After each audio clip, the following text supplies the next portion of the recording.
The day I stopped begging to be loved. Part 6.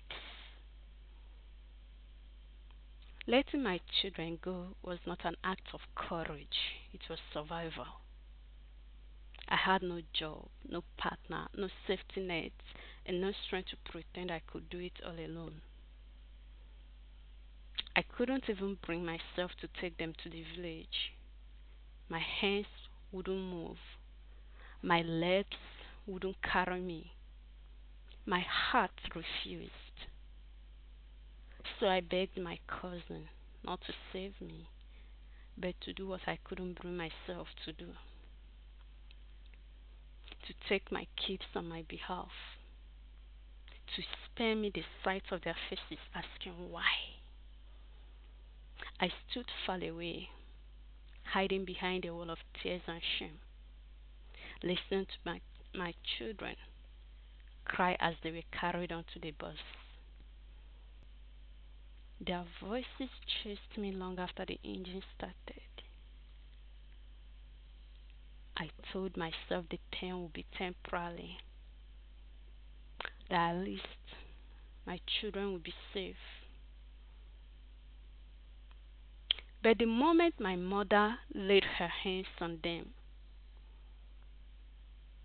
she handed them over, not to herself, not to care, not to protection,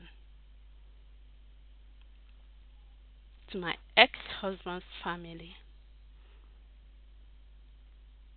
the same family that never valued me, the same family that treated me as disposable, the same family I feared most for my children. That was the moment something inside me collapsed completely. I didn't just lose my children that day. I lost the version of me that kept believing her love was worth it.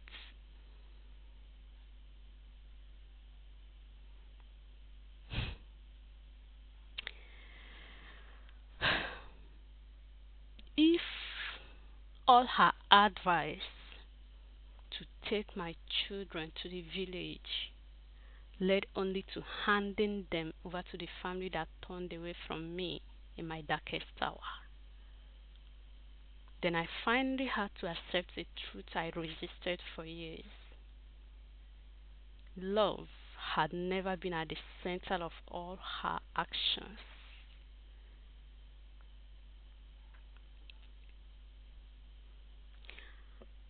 I went back home to a house that no longer felt like mine.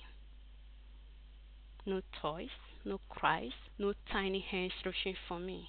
Just silence, thick, suffocating, and unforgiving. I sat down. My mind went blank.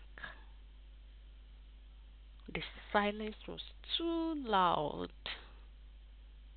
Tears flowed down my cheeks uncontrollably. And in that silence, I finally understood. I had spent my entire life begging a woman who could watch me bleed and still look away. That was the day the begging began to die. Who did you spend years trying to earn love from? Just one sentence is enough. Thanks for listening. Please watch out for the part 7.